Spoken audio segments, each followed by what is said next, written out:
खालच्या घरी आम्ही रातांबे गोळा करायला चाललोय आणि फुल गँग आहे आज. मीना आहे, बाबा आहेत, इरा पण आली आहे आणि टुनी पण आहे.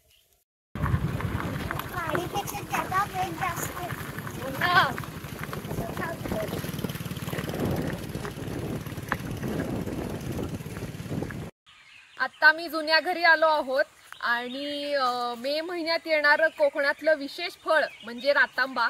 तर आमच्या जुन्या घराकडे रातांब्याचं झाड आहे मोठं आणि भरपूर धरली आहे. तर आता मी ते काढणार आहोत. बाबा आहेत सोबत, तर कदाचित झाडावर चढूनही काढतील काही आणि काही पाडून काढणार आहोत आणि मग सगळे रातांबे टोपात गोळा करून घरी घेऊन जाणार आणि पुढे काय करणार ते सगळं दाखवतो तुम्हाला. त्यामुळे हा व्लॉग शेवटपर्यंत नक्की बघा.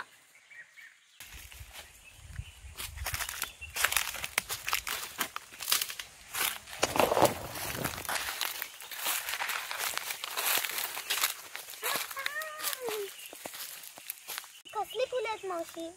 ही ना मे फ्लॉवरची आहे, फक्त मे मध्ये येतात. त्याचे कांदे असतात जमिनीत आणि मग मे मध्ये ते वरती येतात आणि त्याला अशी छान गुच्छाची फुलं येतात. छान आहेत ना? छान आहेत. काय ग? ते तुझं जुनं घर? हो, यांचं जुनं घर. टुनीला इथे येऊन येऊन सगळं पाठ झालेलं आहे, सराईतपणे फिरतं त्यामुळे. हे रातांब्याचं झाड आहे आणि बघा रातांबे धरले.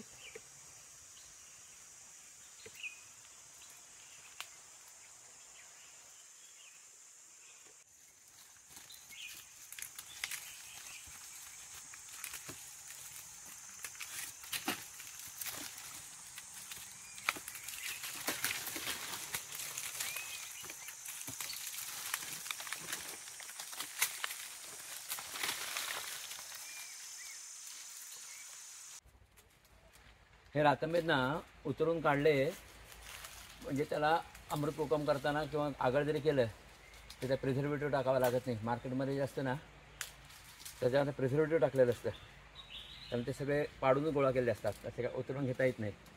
आपण घरगुती जे करतो ते सगळे रातांबे न आपटता घ्यायचे असतात, त्याला स्वच्छ असे.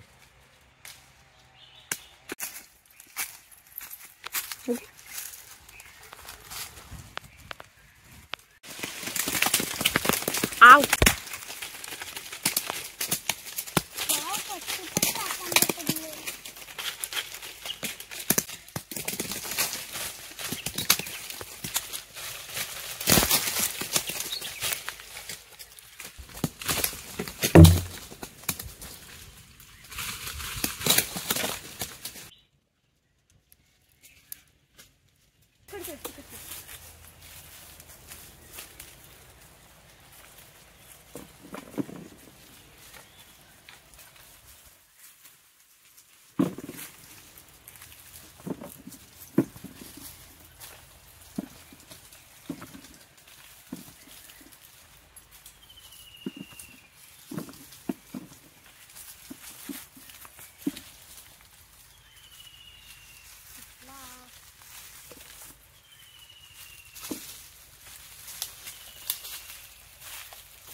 काय दुनिया काय आहे? खायचंय तुला? खायचंय? जीव फोडलेला आहे बघ.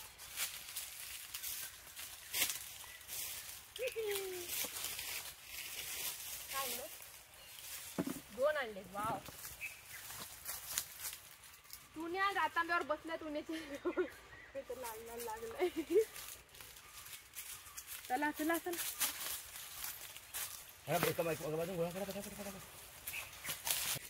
टुन्या मदत करतेस तू मीनाला रातांबे गोळा करायला एक एक?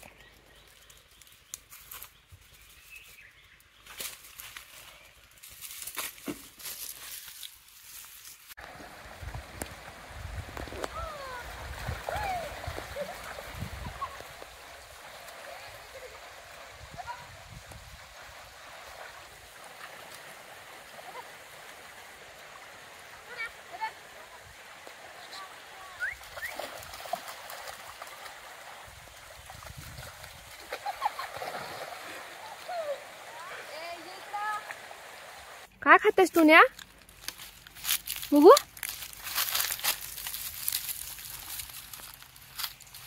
साळींदराचा काटा आहे. इथे भरपूर आहेत. आई शपथ. वाव. उई.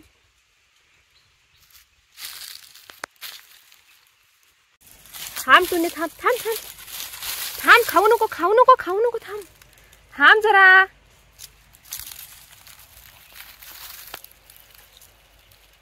बहुतेक ना साळींदराची शिकार झालेली असावी, कारण इथे अगदी छोटे काटे पण आहेत. थँक्यू टुन्या, तुझ्यामुळे मला शोध लागला. खाऊ नको, खाऊ नको. हे बघा केवढे छोटे छोटे पण काटे. आता रातांबे पाडलेले आहेत आणि हे असं दिसतं फळ. तर मी आता हे तुम्हाला दाखवते कसं दिसतं ते. हे असं आहे आणि ह्याच्या बिया खूप भारी लागतात.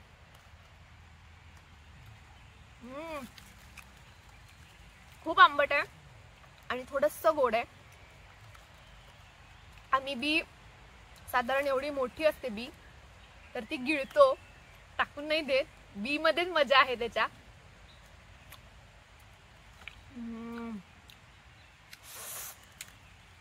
हा. आता या टोपात पाडून काढलेले रातांबे आहेत आणि ह्याच्यामध्ये उतरवून काढलेले आहेत, जे अमृत कोकम साठी वापरणार आहे. आणि आता हे घेऊन आम्ही घरी जातोय. चला.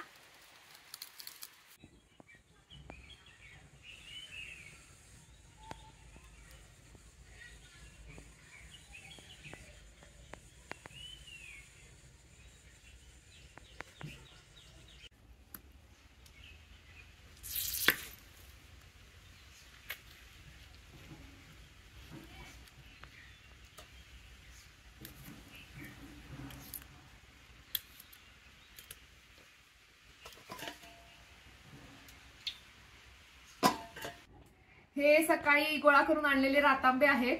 तर आता मी आणि मीना मिळून ह्याची सालं वेगळी आणि बिया वेगळ्या करणार आहोत. तर बुट्टीमध्ये या बिया गोळा करणार आहोत, म्हणजे त्याचा रस गळत राहील. आणि या पातेल्यामध्ये सालं बारीक बारीक करणार आणि मग थोडा वेळ उन्हात सुकशी घालणार आहोत.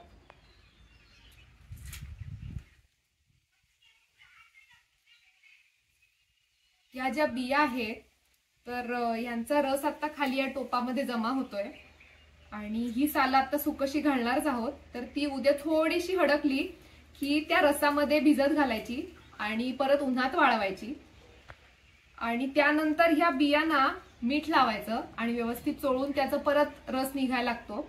आणि त्या रसामध्ये ही थोडीशी सुकलेली सालं परत भिजत घालायची, परत सुकशी घालायची, परत भिजत घालायची. असं 7 वेळेला अशी 7 पुटं चढवायची. आणि त्यानंतर ही सालं खडखडीत वाळली की मग ह्याची आमसुलं तयार होतात.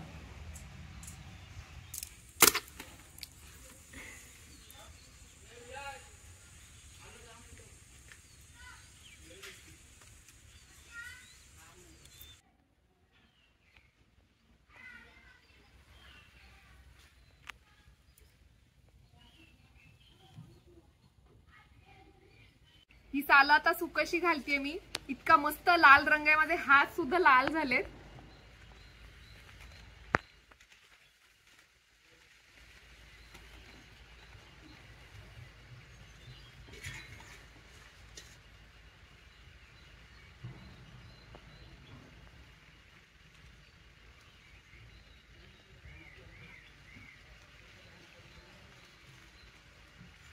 पसरून घालते व्यवस्थित, म्हणजे लवकर सुकतील.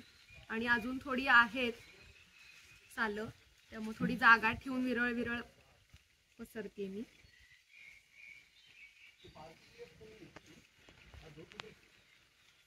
कसला मस्त ब्लड रेड आहे, एकदम लाल रंग आहे. आता ह्याला पूट चढवल्या ना की आणखीन आणखीन वेगळा लाल रंग तुम्हाला दिसेल उद्याला जेव्हा मी करेन तेव्हा.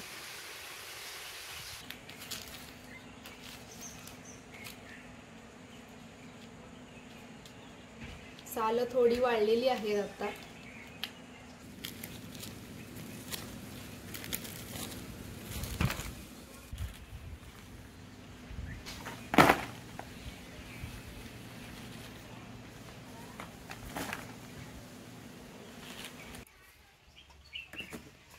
ह्या ज्या बिया आहेत त्यांचं एवढा पाणी आत्ता सुटलेलं आहे. ह्याला काही मी मीठ वगैरे लावलेलं नाहीये, हे पहिलंच पाणी आहे. आणि आता टोपामध्ये हे पाणी मी त्या सालांवरती घालून ठेवणार आणि ती सालं आज रात्रभर या पाण्यामध्ये भिजत ठेवणार आणि उद्या सकाळी उन्हात मग परत ती सुकशी घालणार.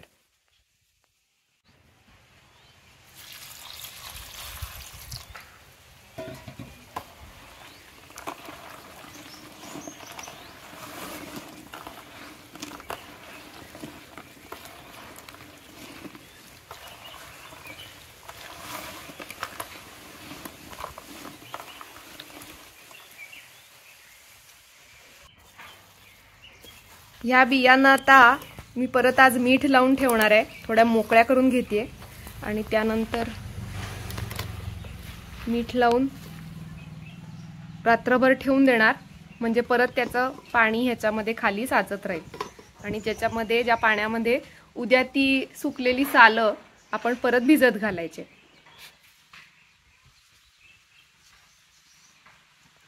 हे व्यवस्थित त्याला असं चोळून घ्यायचंय.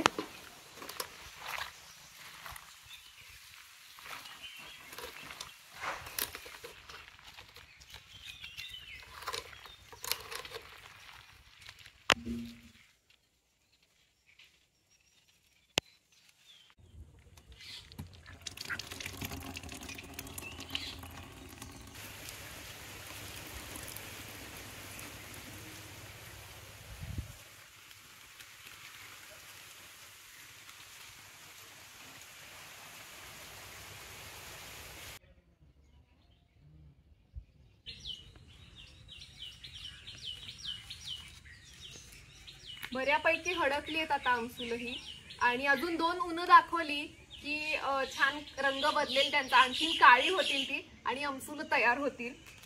तर मी अजून 2 उन्ह दाखवेन. आज थोडंसं मळब आहे पण 2 दिवसात छान हडकतील आणखी.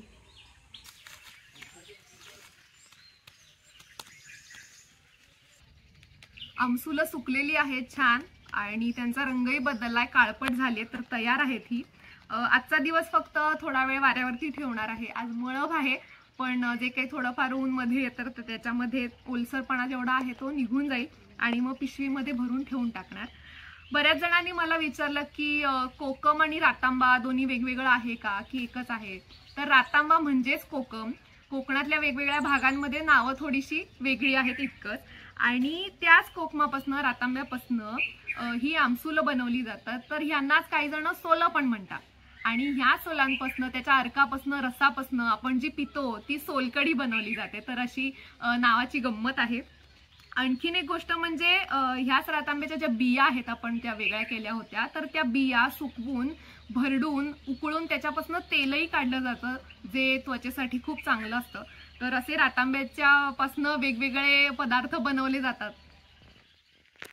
जे उतरवून काढलेले रातांबे आहेत तर त्यांचं देठ आता काढायचं आणि 2 भाग करायचे सालांचे आणि बिया वेगळ्या करायच्या आणि सालांमध्ये साखर भरून घालायची.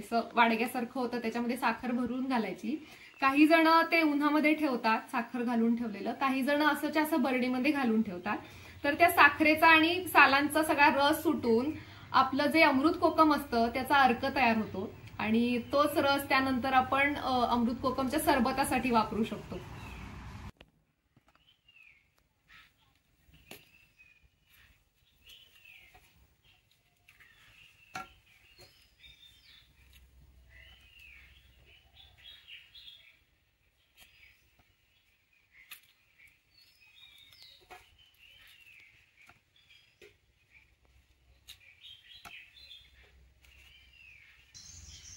लहानपणी आपण मोसंबीच्या सालांचे तराजू वगैरे करायचो बघा शाळेत असताना.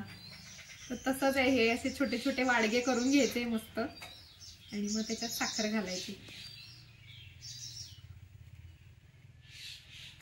हे शक्यतो उतरवून घेतलेल्याच करायचं म्हणजे ते चांगलं टिकतं आणि साखर काही भरून अगदी घालावी लागत नाही.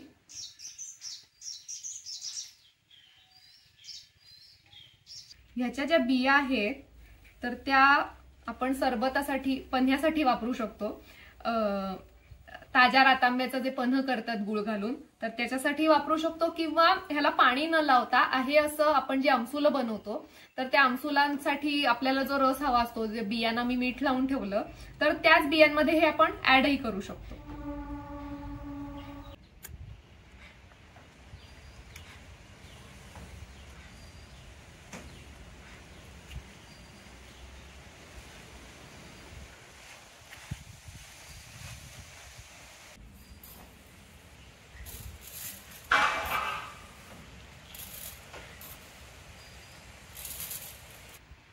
तर हे जे साखर घातलेले आहे ते मी बरणी भरून ठेवते.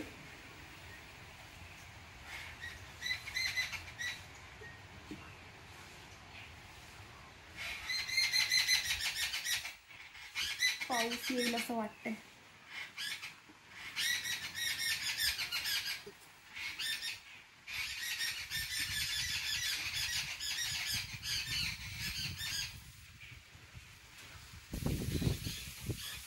थोडं मध्ये जरा चेपून घ्यायचं त्यांना.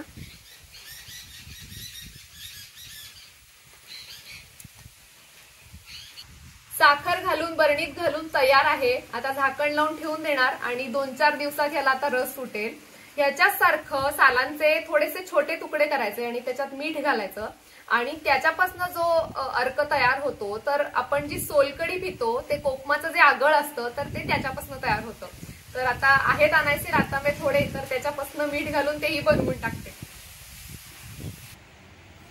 आता ह्याचे छोटे करायचे तुकडे, खूप पण छोटे नाही, आमसुलाला करायचे एवढेही नाही. 4-5 तुकडे एका फळाचे चालतात.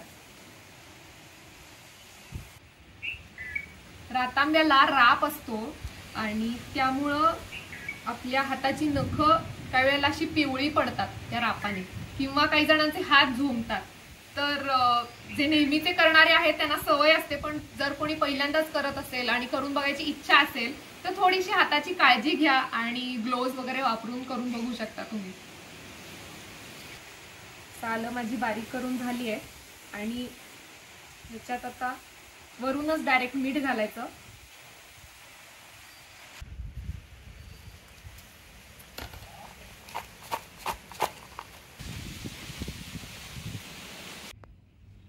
आता ह्या ज्या बिया आहेत तर त्याच्यापासनं मी ताजं रातांब्याचं सरबत किंवा पन्ह ज्याला म्हणतात तर ते करणार आहे. यातल्या काही बियाही घेते मी आणि आता एवढं घेतलंय. ह्याच्यामध्ये थोडंसं मीठ घालायचं आणि बिया छान कोळून घ्यायच्या, कुस्करून घ्यायच्या, मग त्याला छान पाणी सुटतं आणि त्याच्यामध्ये गुळ घालायचा. या सरबतासाठी गुळ घालतात, तर मी आता थोडं मीठ घालून घेते.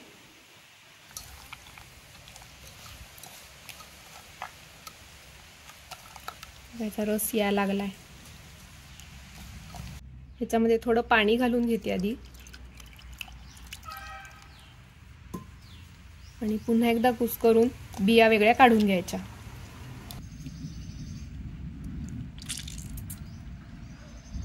आता मी गुळ घालतेय.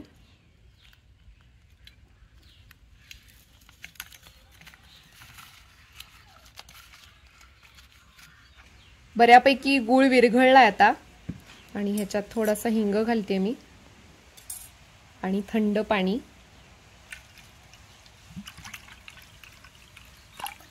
हे सरबत गाळून घ्यायचं नाही, हे असंच प्यायचं असतं.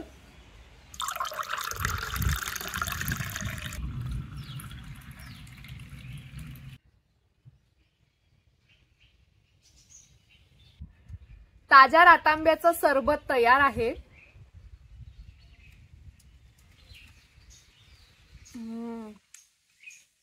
कमाल. एक घोट प्यायल्यावर आणखीन प्यावंसं वाटतं आणि अशी एकदम तरतरी येते.